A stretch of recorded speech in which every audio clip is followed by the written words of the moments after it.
Alors, El Hadj Babacar Sy Abdou se prépare. Salam alaikum. Monsieur le Président, permettez-moi de vous féliciter. Vous avez fait du chemin. Vous avez déployé de la qualité. Votre acte n'est pas un simple acte présidentiel. C'est un super acte.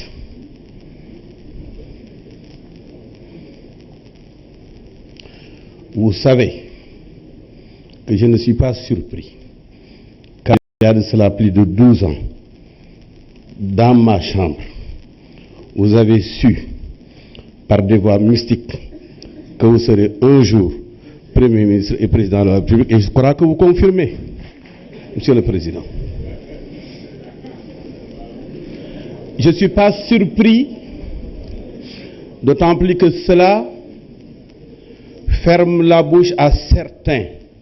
dont je ne suis pas et qui de temps en temps parlent d'un trop-plein familial, ethnique, partisan et même de coalition. Vous avez compris qu'il n'en est rien et que vous êtes le président de tous les Sénégalais. Je vous en félicite. Cela dit, je crois que ce pays, aujourd'hui, a besoin d'actions qualitatives. L'Assemblée, rassemblant l'ensemble de la nation sénégalaise, s'y présente et que vous avez réuni, réconciliant ainsi les uns avec les autres, car je ne peux que me féliciter de la présence de notre ami Omar Sarr. Le PDS fait partie de la double polarité de la politique sénégalaise. Vous êtes l'autre polarité, Monsieur le Président. Ça nous enrichit, ça nous remet dans notre culture. La religion à laquelle nous appartenons et qui s'appelle l'islam a choisi la paix comme étendard. La tariqa tijaniya à laquelle j'appartiens avec beaucoup d'autres a choisi l'amour, tariqatul ahbab, pour être son étendard. Ce pays doit vivre en paix, dans l'amour, dans le respect. Je salue également un homme qui a donné sa vie à ce pays, à l'agriculture, notre ami Robert Sagna. Je vous souhaite une grande réussite et je suis sûr que vous allez réussir. Vous savez, j'avais une gêne de me lever devant celui qui est mon aîné et mon ami de toujours, mon cousin El Hadji Moustapha Niasse. Il est doublement mon cousin, côté paternel comme côté maternel. maa koy jox sagaru njaam yaayam mooy jox sagaru njaam sama baay jërë ngeen jëf wasalaamualeykum wa rahmatullahi taala wa barakatuh. Mais c'est Wagan Faye qui représente le FAP. Voilà. Merci. El Hadj Babacar Sy Abdou. Il n'est pas dans la salle. Ah, il est loin. On lui avait dit.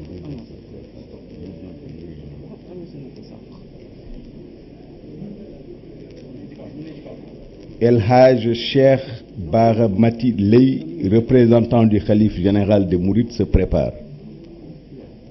Oui. C'est bon.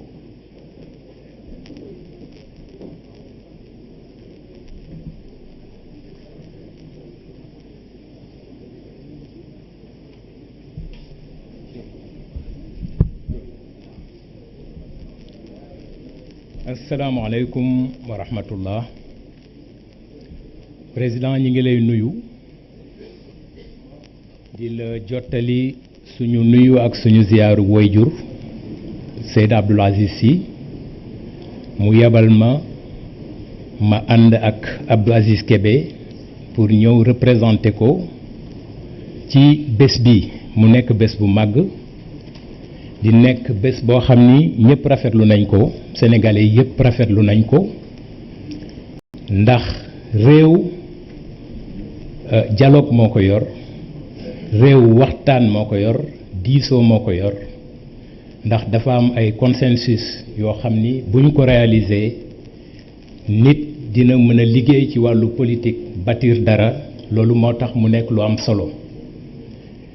waruñu woon sax yëkkati kàddu ndax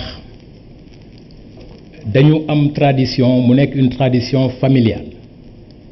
qui est une tradition gérontocratique ma fekk fi suma mag boo xam ni Serigne Mansour Sy Djamil la mu ngi nii toog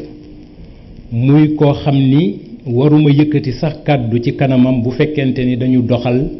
li nga xamante ni mooy cosaan ci suñu biir famille mu toog fi tey ci ñaari casquette parce que homme politique la mais aussi mu toog fi ndax fii ma taxaw tey moom moo fi war a taxaw loolu moo tax bëgguma guddal suma wax dama bëgg moom mu ñëw taxaw fii li nga xamante ni mooy message bi kër Seydil Hadj Malick ameel réew mi ci contexte bu mel nii moom mu joxe message boobu bien que ñaari casquette la yor je vous remercie monsieur le président merci beaucoup.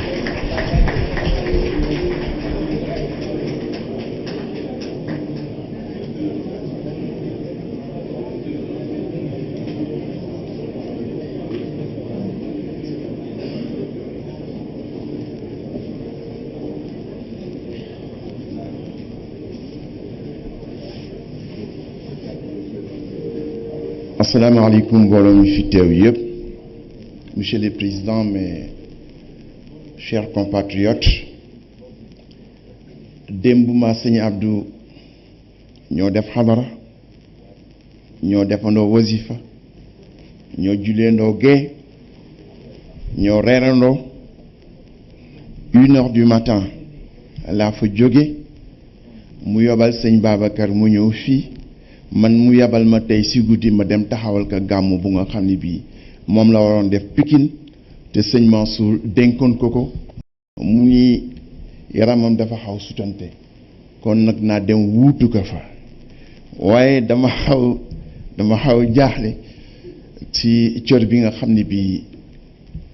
sëñ Babacar jox nañu ko te li mu wax rek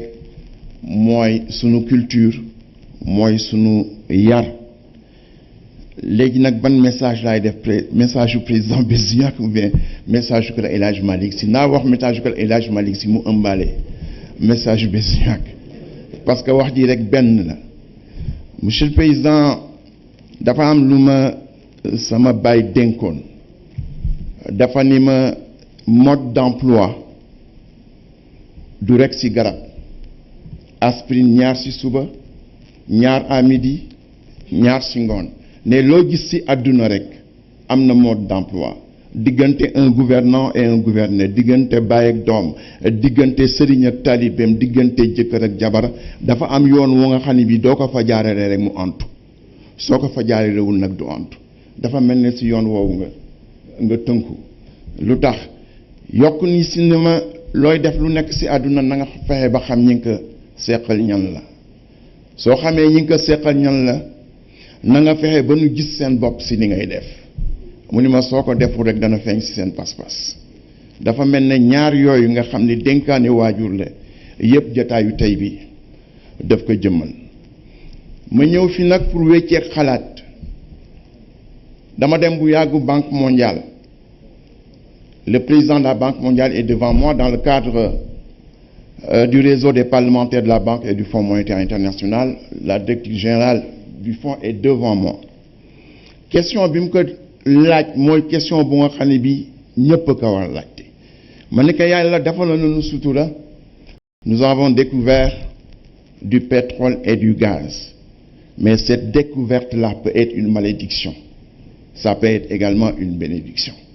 comme ça se passe à travers le monde, ce qui se passe en Irak, en Libye et en Syrie, etc. À la lumière de votre expérience, Madame la Directrice Générale et Monsieur le Président de la Banque mondiale, quel est le type d'assistance technique, le type d'expérience, le type de conseil que vous pouvez donner au Sénégal pour que cette manne divine soit plus une bénédiction qu'une malédiction? Christine Lagarde m'a dit la parole, nous pouvons vous donner une assistance technique, comme nous l'avons fait pour le PSE, avec le Cap-Vert, les îles Maurice, etc. Mais je laisse la parole au président de la Banque. Le président de la Banque mondiale a dit que c'est une question pertinente. C'est une longue question, mais je veux simplement résumer. Et cette question pertinente, je vais vous donner 3 conseils. Le premier conseil, c'est que vous avez un bon président. Il est jeune, il a la chance de l'un des rares cadres de l'Afrique à avoir fait des écoles minérales, où l'on enseigne les mines. Il est même allé jusqu'à dire que c'est l'un des meilleurs présidents africains. C'est le président de la Banque mondiale qui parle.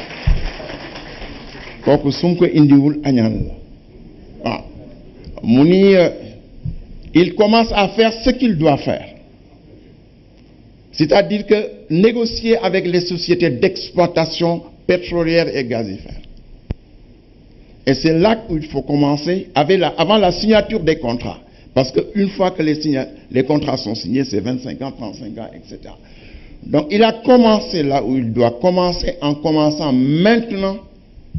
les négociations. La deuxième chose, c'est qu'il faut choisir, alors qu'on bénéficie de la manne pétrolière et gazière, choisir un secteur qu'il faut développer.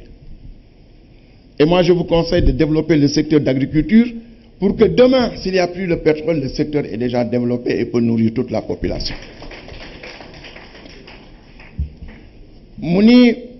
La troisième chose,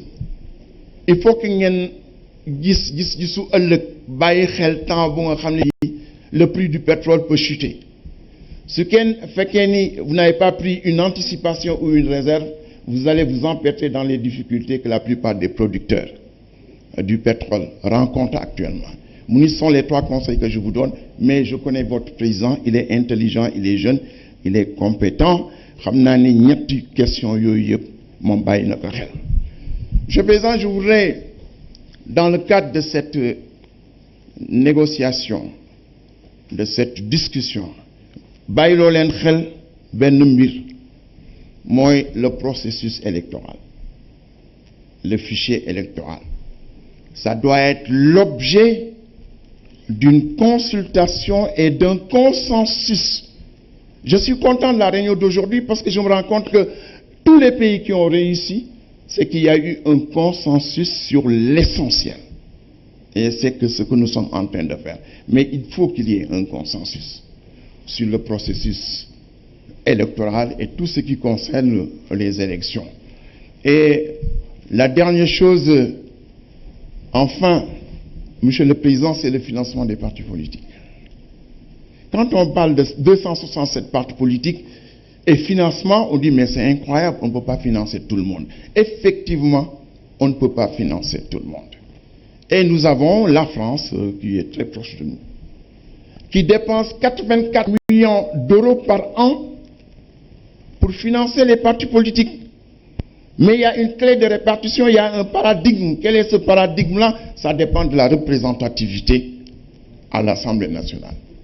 Il faut avoir un minimum de 5% des élections législatives. Je ne parle pas d'autres élections, mais uniquement des élections législatives pour pouvoir être financées par les partis. Mais même avec ça, vous savez que tous les scandales qu'il y a en France sont liés au financement des partis politiques. Donc il est grand temps, Monsieur le Président, que vous vous penchiez sur cette question-là et qu'on puisse réaliser ça le plus rapidement possible. Enfin, une proposition, Monsieur le Président. Nous avons beaucoup parlé de la gouvernance vertueuse des ressources minérales et des richesses de ce pays. J'ai parlé de malédiction et j'ai parlé de bénédiction, mais il y a des pays pour lesquels c'est une malédiction. Mais Monsieur le Président, il y a des pays pour lesquels c'est une bénédiction. Nous avons l'exemple du Pérou. En 2015, j'ai visité 2 fois le Pérou. Le Pérou, grâce à ses ressources minières, en 10 ans, a multiplié par 3 le PIB. Je vous conseille d'envoyer une mission. Ils nous ont fait visiter des usines de gaz, etc. Ils ont, grâce à un partenariat gagnant-gagnant, servir les besoins de leur peuple, mais en même temps s'attirer l'expertise internationale la plus adéquate, expertise qui n'a pas de prix, mais qui a un coût, et ils ont été prêts à financer ce coût-là, ils l'ont fait, et actuellement, ils multiplient parfois leur PIB. Je souhaite la même expertise pour le Sénégal, donc je vous propose que vous-même, vous dirigez une mission au Pérou. Assalamu alaikum wa rahmatullahi ta'ala wa barakatuh. Merci. La parole est à El Haj Cheikh Bara Batiley, représentant du Khalife général des Mourides.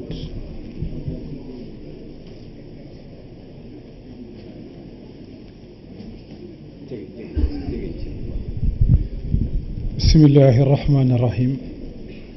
Alhamdulillahi rabbil alamin. Wassalatu wassalamu ala rasulillah. Assalamu alaikum wa rahmatullahi ta'ala wa barakatuhu. Président de la République ak ñi nga xam ni yéen a bokk foofu ñoo ngi leen di nuyu ci turu Cheikh Sidil Muxtaar di nuyu mboolem kilifay diine yi fi toog ak mbooloo bi fi toog mépp di jottali kaddu yoo xam ni buñ dikkee nañ la ko jottali waaye fekk nañ lim ñu waxoon lu ci ëpp nekk ci li nga wax yow mu mel ni kon dañuy jël ci waxam jooju mu ni dafa wax ni kere ba nga ñëwee Mbàkke Kajoor lam la waxoon gis na ko tey yëg na ko tey ci bi nga wootee ndaje mi kon mi ngi lay sant ci loolu di la gërëm bi ci des mooy réew mi fi mu toll ak fi nga wootee waxtaan wi dafay dellu démb ndax mag ñi dañ daal def waxtu ne ba jaaxle dañuy dajale njaboot gi ci biir kër gi waxtaan ak ñoom buñ déggoo dem ci penc mi waxtaan ak waa penc mi buñ déggoo wax dajale gox bépp ñu waxtaan ca yaa ngi ci tànk yooyu nee na it moom ngay dimbali ndax moom ba mu agsee rek dafa wax ni bëggut a dégg benn baat buy xajale doomu aadama jullit yépp benn lañ te ki nga xam ni mooy suñu kilifa muy xaadim rasulullahi sallallahu alayhi wa sallam dafa dikk wane ni lislaam mooy jàmm mu jël ci biir lislaam benn baat boo xam ni ñépp a ko bokk ku say bopp jëm kaw say tànk jëm suuf rek ci nga bokk muy muridullahi ku bëgg dem ci yàlla da ngay jub da nga jubal kon boo wootee ndaje moo xam ni jàmm tax nga woote ko booloo tax nga boote ko loola dana rafet sun bokki kilifi diine yi nga xam ne ñoo fi nekk ñu wax li nga xam ni da ngeen ciy dimbali te daa mel ni dañ koy wane tey ndax gàmmo yi ak màggal yi lii rek leen tax a jóg wax seenu njaboot fi ñu war a jaar wax li ñu war a def te Cheikh Abdoul Ahad Mbacké yàlla na yàlla fay na daana wax ni nit ki war naa xamee ñeent lim moom liñ ko boole ak lim bokk ak lim doonul dara lii nag noo ko moom nu boole ci ñu bokk ci kon nan fexe ba buñ fi jógee mën a am loo xam ni dañ ko delloo ci kër gi yar njaboot gi ndax luñ mën a wax fii te li ci biir kër gi jëgut dara du jag ndax sallallahu alayhi wa sallam li ñu ko tàggee mooy jukko te jukko yooyu li fekk delluwuñ ginnaaw defar ko dara du baax ki war a jiitu jiitu ki ci war a topp ci ñu nangoo liggéey wàññi wax ji dimbali néew ji doole yi ñaan saa def réew ci réew mi jàmm kon loolu yow président noo ngi lay ñaanal tànk yi nga sumb ak mboolem ci fi nekk te bëgg loolu yàlla na ci yàlla jubale may sant nag ci loo xam ni yàllaa tax ma di ko wax mooy yaag ñi fi nekkoon muy waa PDS yéen a bokk fu ngeen xëyee kan war ngeen a bokk fu ñu mën a fanaan kon noo ngi ñaan ndaje mi bu jógee bépp koo xam ne sa xel amoon na jaaxi jaaxa yàlla def ci tawféex te manu na ndax li fi daje fuñ daje war nañoo mën loolu bi ci desit mooy yéen kilifa yi diine yi président lu wax ne nañ yee njaboot gi waaye li ma wax gàmmo ya màggal yoolu donc lay jëriñ yee njaboot gi waaye yéen it na ngeen ñaan ca la ngeen bàyyi seen daraje maam ak seen daraje wër yi ngeen bàyyi yàlla def ci réew mi jàmm defal na nawet bii nga xam ne seen jëm lu muy nawet bu barkeel tam jariñoo ko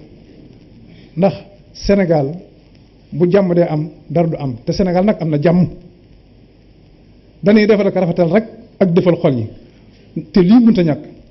kon président noo ngi lay nuyu te xam ne bi ñuy dikk sëriñ Bass nar naa dikk waaye ndik bool nañoo sëriñ bool nañoo Modou Fall nay ñu ànd ak moom kon ñoo ngi lay sant di la gërëm di ñaanal réew mi jàmm di wax kullu xaam wa antum bi xëyri wasalaamaaleykum wa rahmatulahi taala wa barakatuh. jaajëf sëñ bi nous signalons la présence du représentant du grand Serigne Abdoulaye Makhtar Diop et nous passons la parole au grand Serigne Pape Ibrahima Diagne.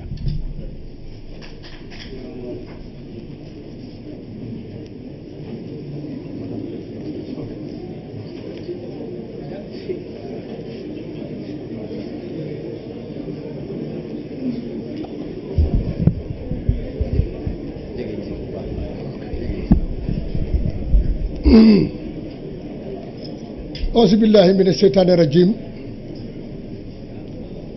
بسم الله الرحمن الرحيم الصلاة والسلام على رسول الله صلى الله عليه وسلم السلام عليكم ورحمة الله تعالى. Monsieur le Président de la République, Monsieur le Président de l'Assemblée nationale, Madame la Présidente du Conseil économique et social, Monsieur le ministre de l'Intérieur, Monsieur le ministre directeur de cabinet, ñu ngi leen di sant di leen gërëm. Président def nga lu rëy ci réew mi tey li la ko may nag mooy sago nit sago lañ koy wuutaleeg leneen lu dul nit li nga defit noonu nga toll ndax loolu mooy warugaru président de la république réew mi wàccoo nañu ak yow ba ñu la joxee réew mi nga mënoon nag ni yaa ngi doxal te lu la neex def te doo ci laajte ndax loolu la la Sénégalais yi jox danu ni la dénk nañu la réew mi noo ko doxal doy nam nga ubbi say bunt dajale kilifa yi dëkkee réew mépp ni da nga waxtaan ak ñoom laaj leen seen xalaat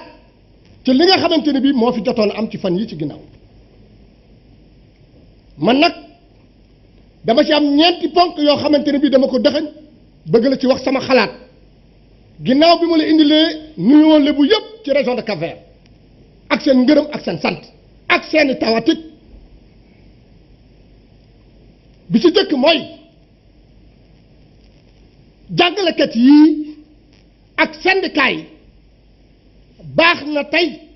seen cadre de dialogue ñu am ay kilifa diine yu ci dugg parce que lëf yi dafa lëndëm le Sénégal était un pays d'excellence ci wàllu njàng mais tey ku waxal yàlla xam ni jaaxle nañu jàq nañu tiit nañu nañu njàqare kon nag ñu ngi ñaan kenn ku ci ne am loo bàyyi ngeen daje ndax xale yi àgg fa ñu war a àgg ci njàng réew mépp a jaaxle dañ doon wax nag bu jëkk ni grève moo doon li mën a mujj li gën a mën a mujj waaye tey bis bu nekk boo taalee sa rajo rek ñu ni na ngay sitting na ngay grève na ngay nanga ba da ngay fayaat rajo bi ndax découragé boo am ci réew mi jar naa waxtaane ak sago ndax ñoo moom xale yi ñoo leen jur yow yaa yor réew mi yaa ngi ubbi say bunt yaa ngi waxtaan am nga yéwénal jox ci waaye nag réew mépp xalal jëpp kenn mënu koo jël dugal ko ci biir enseignement mënul nekk nañu jël lii bàyyi lii ak ñeneen bi ci topp di ñaareelu ponk bi mooy tombe waral ay gaaf tudd nga pétrole tudd gaz dégg naa léegi ku fi wax ni source de conflit la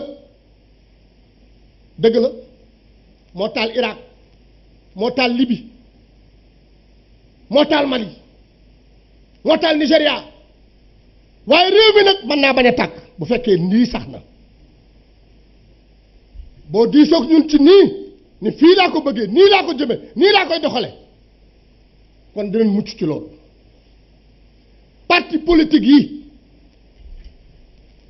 réew mépp yéen a leen tiital sëriñ si tiitaluñu Sénégal réew mépp parti politique yee ko tiital yéenay xuloo yéenay ŋaayoo yéenay xastante yéenay saagante te loolu jakkul kilifa du xaste kilifa du saaga xëccoo leen réew mi ci jàmm ndax ki koy xëccu dafa war a ñëw fekk réew mi ci jàmm kiy dem dafa war a bàyyi réew mi ci jàmm Abdou Diouf dafa bàyyi réew mi ci jàmm Ablaye Wade ñëw jël ko bàyyi ko ci jàmm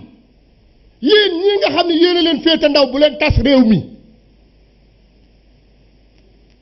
kenn ku ci ne nag am nga légitimé laaj réew mi am nga ci légitimité d'accord nungul nañ ko ku ko neex na ko laajte waaye na ko laajte bu ko laajte jotee bu liggéey jotee nanu liggéey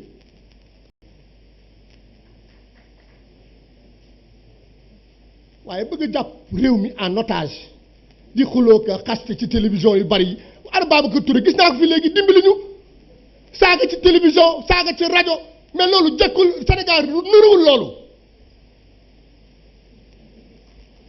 beneen bi nag wul lakk mburu tuddub dëkk c'est le foncier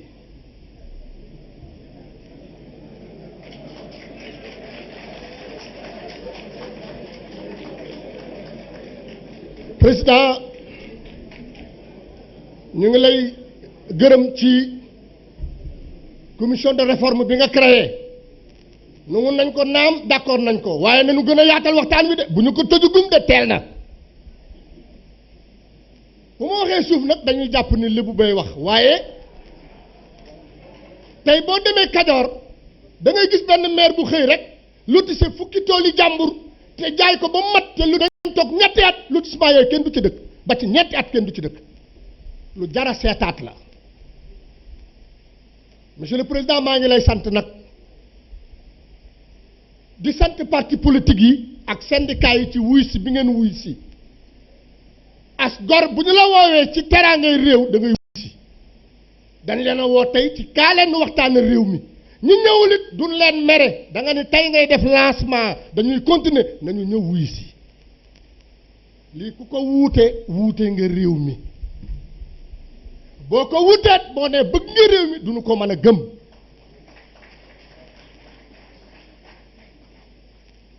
président ñu ngi lay ñaanal nag yal na la yàlla defal jàmm yal na nga àggale kilifa diine yi di tarixa yi di waa jàngu bi na nga leen gën a dëgëral ndax ñoom ñoo lay dëgëralal ci suuf ndax buñ la dëgëralee ci suuf lii di ay ak terrorisme yii ngay dégg du dugg Sénégal ndax ñun am nañu gëm-gëm kii Seydina Limaamu la gëm kii Sëñ Tuubaa la gëm kii Seydi Ajmaay la gëm ñii ñëpp nag am nañu pas-pas boo xam ni bu leen kilifa diine yi ne yam leen fii ñu yam foofa ñu boole ci nag wax ni nag réew mi nañuy tinu ndax ku tooñ ñu mën laa tinul président del na ngay jéggale li yàlla teg sa loxo dafa rëy réew mi la del jéggale président del dimbalee waxtaan wi yàlla na sax yéen ji nga am ci réew mi yàlla na àggal ndax réew mi kat boo ko doxalee ba mu ñëw sénégalais yi nga ko fi bàyyil dem benn sénégalais yi ñëw kon nan la jàppale mu àgg ak jàmm di gërëm nag sa gouvernement ndax ñoom ñoo am sas wi nga xam ni plan bii nga def muy plan Sénégal émergent ñoom ñii nga ci wóolu di ko dox ak ñoom yàlla na leen yàlla àggale ñu ngi ñaan yàlla jàmm ci réew mi yàlla nu yàlla suturaal yàlla na yàlla def ak déggoo gu sax di ñaan yàlla yàlla na nga àggale ak jàmm assalaamu